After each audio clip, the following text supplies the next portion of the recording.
Yan, ganda nga mga sa ito namin sa Caves, nagbabalik. Open tayo ng ukayan ng mga biyan. Gawing init. Yun, kahapon mga biyan, nag-open tayo ng ukayan. Nakabenta tayo ng 7,100, which is okay na yun. Yung pinakahabo lang natin kung bakit tayo nag-open ng ukayan is para mabawi natin yung punan natin sa tie-up sa last bail ng mga nakuha natin mga biyan. Yung, di ba, na-upload ko nung last, meron tayong nakuha men's t-shirt at saka original shorts plus cargo na may mga tie-up. So yung tie-up na nakuha natin doon, ladies t-shirt, class B at saka sexy shorts.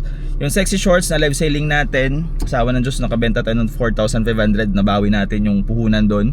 Tapos kahapon, sa ukayan, binuksan natin yung ladies t-shirt. So 5,500 yun. Nakabenta tayo kahapon ng 7,000. Nabawi natin yung punan sa tie-up ng mga nasa 10, 11,000. Nabawi natin sa dalawang araw mga biyan, na hindi na gagastos ng gasolina. Yan yung pinakamaganda doon mga biyan. Nabawi natin at the same time hindi na tayo gagastos ng panggasolina for delivery mga biyan. So ngayon, eto, mag-open tayo pang additional sa benta kasi marami pang stocks, marami pa doon mga biyan.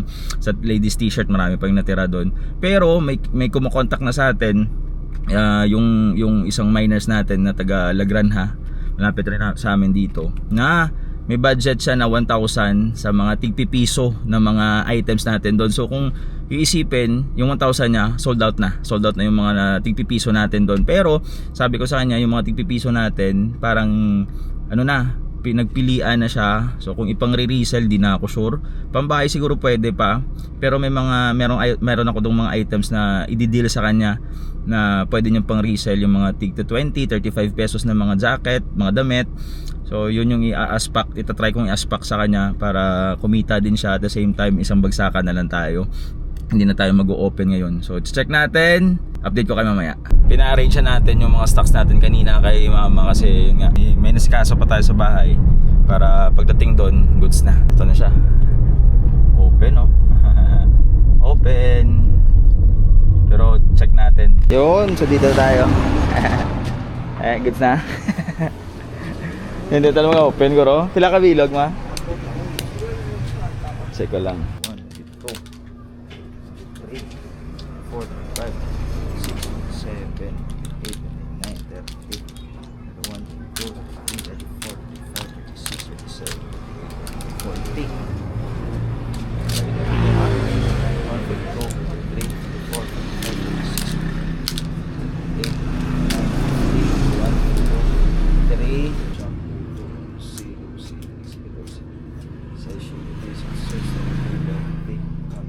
Yung mga ladies t-shirt natin mga ben, papalo pa ng mga 150 to 180 pieces.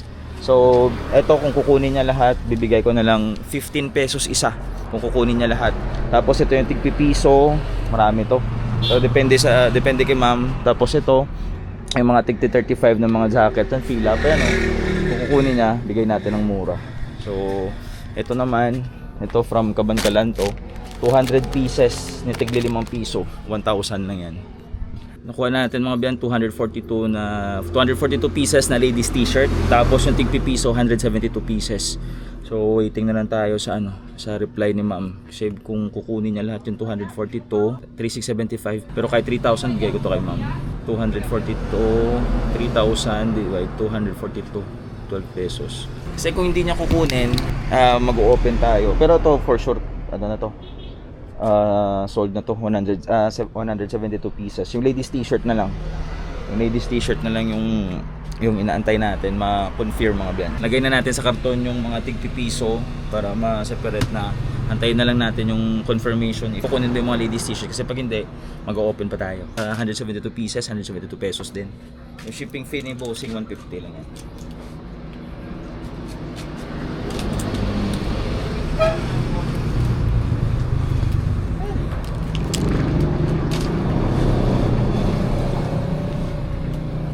Mukhang kukunin ni Ma'am Lata.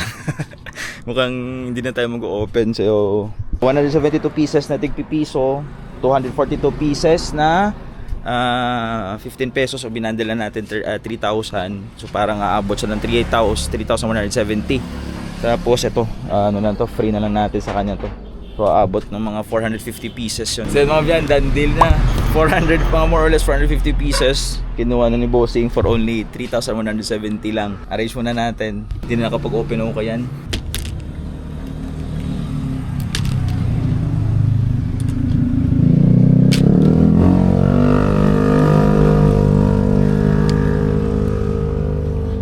Early pa tayo makakauwi. Salamat din, Bossing. Ito yung mga ladies t-shirt na to, pwede po itong ibenta ng 3 for 100 or 25 isa. Yung mga branded pa na pwedeng ibenta 50, 70. Tinaspak na natin kasi yun nga, para hindi tayo mahirapan sa pagbenta. Pwede na tayong kumuha ulit ng men's t-shirt na may tie up na ladies t-shirt kasi yun nga, ubos na yung ladies t-shirt natin.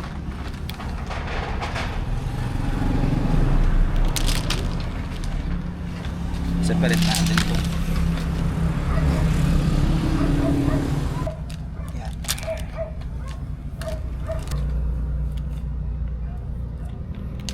After na live selling pa natin ito madi-deliver. So magsistay muna dito ng ilang araw. Pero goods na yan. So na yan. Kakabayad lang ni ma'am sa in-order nyo ng last natin. Mga worth 2,000, 3,000 din. So antayin na lang muna tayo sa sasakyan kasi pinaka-car wash pa.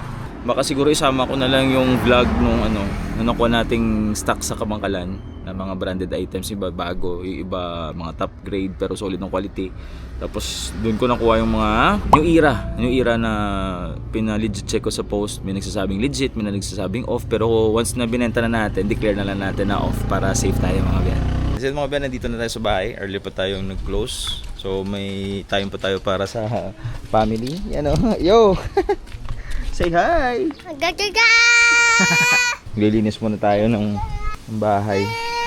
One eternity later. Yun mga takarama mga sa Ederems and Kims. Ilang weeks na ba? Ito yung karugtong nung vlog natin nung last. Nung nabenta natin na mga tigpipiso na items na deliver na sila natin kahapon. Medyo matagal-tagal na rin. So ito. Kasi ngayon ko lang siya na vlog. Nakastock to doon sa likod. So kung kukunin ko medyo hassle na kasi after kung kunin doon sa likod, babalik ko ulit para hindi magulo dito. So ngayon pinalabas ko na siya, yung stocks natin kasi ikakarga ko na mamayang gabi. Dahil bukas na yung bazaar natin mga biyan. Meron tayong Sinaliang Bazaar dito sa Bago City. At Bantayan Park yung location mga biyan. So 17, 18, 19, 3 days na bazaar yon. 8 a.m. hanggang 7 p.m. Medyo marami-rami na rin naman yung naipon natin na stocks. Ito yung mga brand new.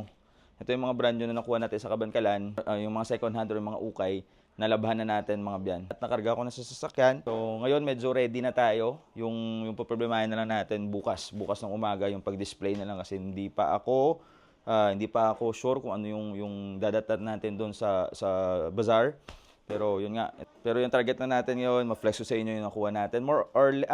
Mahigit 100 pieces to mga biyan. Brand new items, yung iba legit, yung iba top grade. Pero yung ibang damit dito galing pa ng Amerika. So yun yung medyo mataas yung kuha natin. Mataas na natin bibenta. Napa-price range to 750, yung mga t-shirt 750 to 1,000 to so pinakamataas ko siguro 1,500. So yung mga shorts, ipapakita ko sa inyo. Ito yung mga example ng shorts na top grade. Yes. Huh? What do you want? Say hi sa vlog. Hi vlog. Hi vlog. Hi vlog ganay. Hi vlog. Hi, Pop. Oh, wait lang. Okay, sige. Nasaan na ba tayo? Siguro ito na. Flash ko na lang sa inyo. Ito yung mga top grade na shorts na nakuha ni Sir. Brand new po to. Ilang piraso to? Mga 60 pieces yung nakuha natin. Top grade shorts, mga biyan. Ang gaganda ng quality kaya kinuha lang natin kasi mura lang yung pasa sa atin. So sabi ko, pwede ko lang siya ibenta ng 250 para sa quality niya okay na. So kaya kinuha natin. Ito yung ilang example. Yan. Nike na basketball shorts, Jordan. Ito legit to. May mga kasamang legit rin naman. So ito pa. Ito yung mga example ng brand new pants mga biyan. Nilagay ko siya sa plastic para hindi madumihan. Ito bibenta natin ng 1K. Ito original shorts to na may tag pa. Bibenta natin 750. Pa ba? Ito yung mga brand new. Yan o. Shorts yan. Ito pants na Nike. Ito legit din o. Ito meron din nakasamang legit na aluminum shorts. Ito bebenta natin 250 each. Tapos ito yung hoodie natin. Yan, may mga tag pa yung mga biyan. Ito 1K. Ito siguro yung pinakamataas ko siguro yung ibebenta. 1.5. Tapos 750 to sa North Face. Try ko lang. Try lang natin. Try lang natin maibenta sa bazaar mga biyan. Tapos, may mga ano rin eh. May mga brand. May mga original na naman na kasama. Ito. Basketball shorts. Ito, yung mga new era na pinost ko ng last.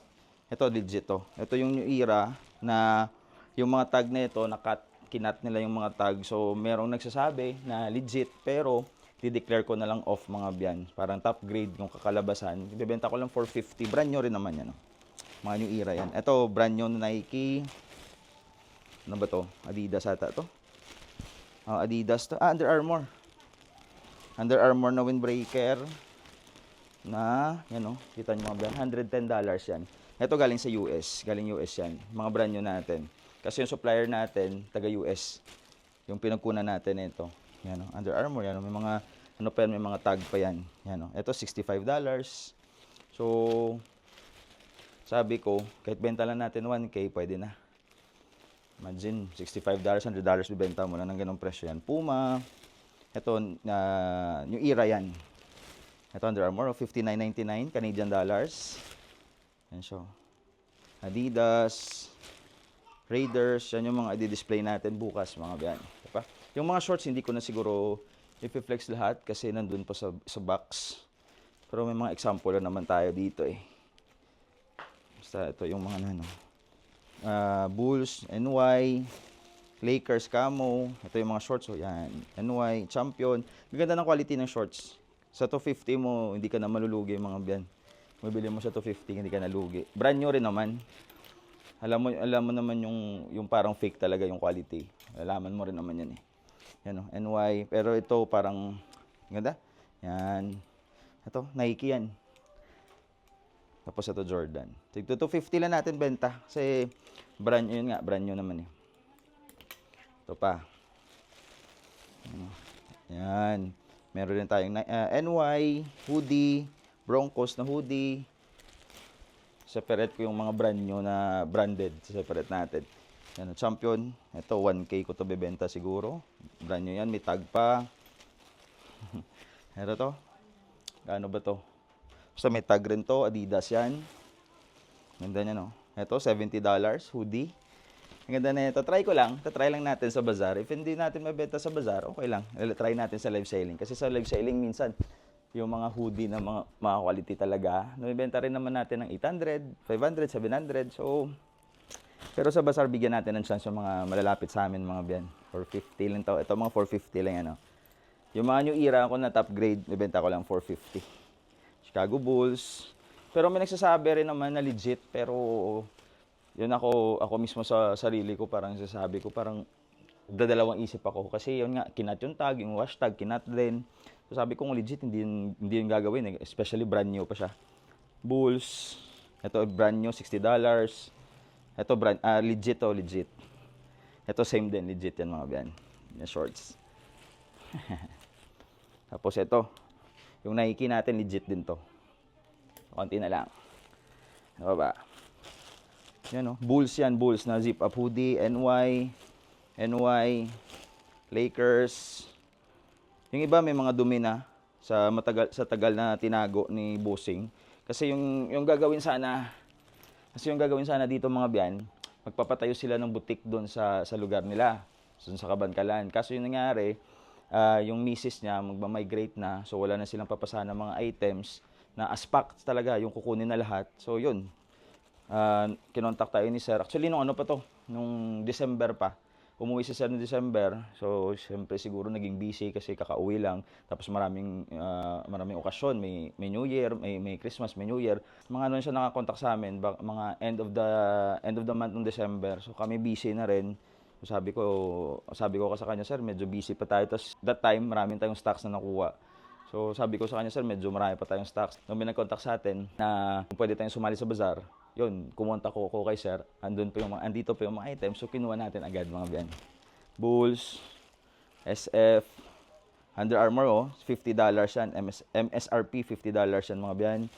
Ano. Ito may nag-aantay na dito. $750 ko bibenta. 2XL na Jordan. 2X na Jordan. Ito pa. Yan po, brand new yan. Under Armour, brand new na Under Armour, Champion, may polo long sleeves, North Face, t-shirt. Tapos, eto yan oh, ganda no? Top grade lang po yan pero quality panalo mga biyan. Under Armour na brand new, another North Face, then Under Armour na long sleeves mga biyan. So again, yan yung ibebenta natin sa bazaar bukas, 17, 18, 19. Try lang muna natin. Tapos, again, ano to, more or less 100, mahigit 100 pieces to, nakuha natin ng 26,000. Yung trinavel natin, mga balikan, mga nasa 140 kilometers, mga biyan, 140 ba? 140, 160, 150 kilometers yung trinavel natin, balikan para makuha yung mga items na to. So, tapos mga biyan, meron tayong experiment. Itatry natin ibenta to sa bazaar. Check natin kung ano yung result. Fiesta yun mga biyan. Maraming tao. Yung foot traffic, more than usual if may store ka lang. Kasi yun nga, fiesta. Check natin if magkano yung benta natin. If mapapaubos ba natin. Kung hindi, i-compare natin yan sa live selling. So, check natin. Peace!